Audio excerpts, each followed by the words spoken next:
everybody, this is Tracy Chen, the Principal Lawyer at Mason Chen Law Group, and today I want to talk about the Skilled Independent 189 visa.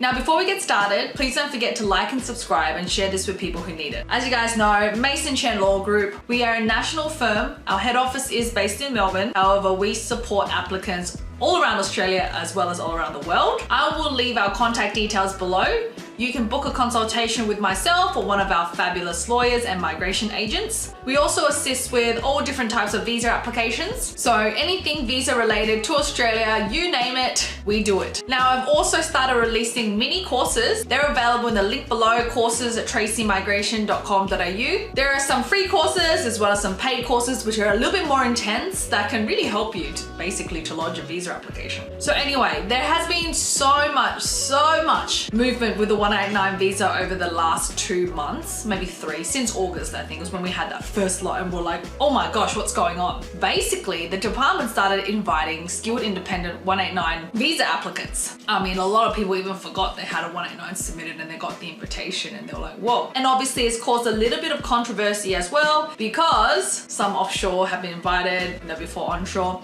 Anyway, we'll get into that a little bit later. However, over the last 2 months, some 20,000 people have been invited to apply for the skilled 189 visa. Now, just because you've been invited doesn't mean that you're 100% gonna get the visa.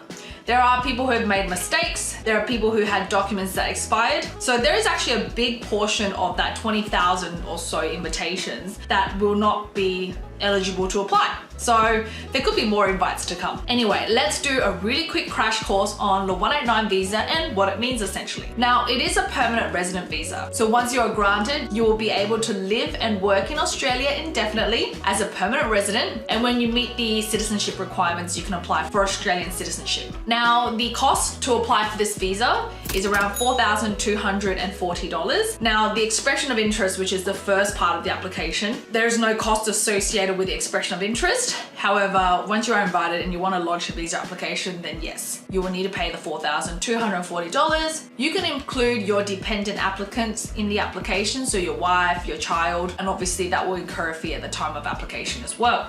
Now, as you guys know, this is a points-tested visa. So you do need to meet the points requirements. It differs from occupation to occupation, the demand at the time, and because how the 189 works is it doesn't matter where you are. It goes by demand for the occupation at the time, the occupation ceiling, the points, the date that the application was lodged.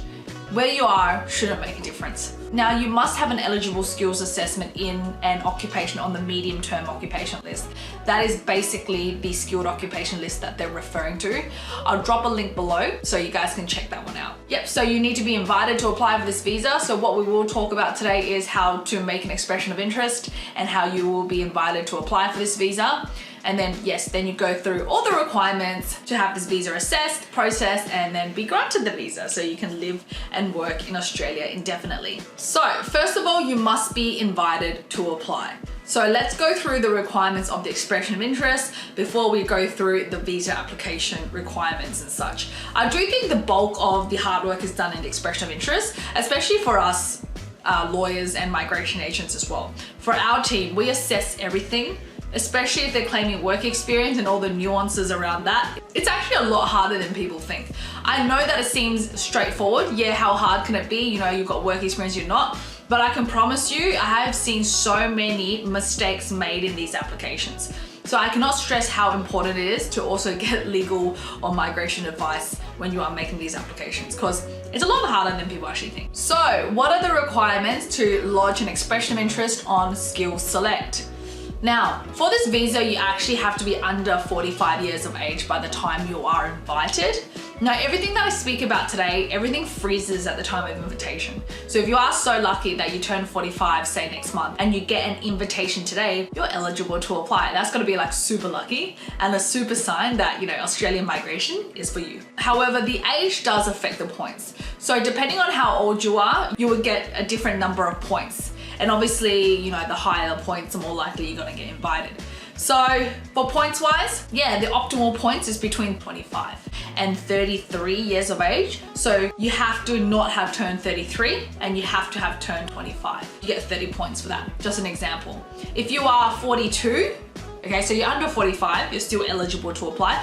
But if you're 42, you only score 15 points. But to be honest, it kind of balances each other out, because if you are older, then you should also have more work experience. So it kind of does work out overall. Second of all, you must meet the minimum English requirements. Now the minimum English requirements is competent English, so IELTS 6 in each band, or the PTE equivalent will be 50 in each band. However, look, to be honest, there's a lot of applicants out there who have superior English. So that is equivalent of 8 in each band for IELTS and 79 in each band for PTE. Now there's two employment experience parts. Okay, so if you have overseas work experience, so you've done your bachelor overseas and you have, once you graduated, you completed work experience in that field, then you can collect points for that as well. So for example, if you've done a Bachelor of Accounting in India, as long as that degree is equivalent to an Australian degree, then your work experience as an accountant after that can be counted. Next is Australian skilled employment. Look, some people have finished a degree overseas, then have Australian work experience, or some people have only completed an Australian Bachelor of Accounting, let's say, and then they have work experience after their accounting degree.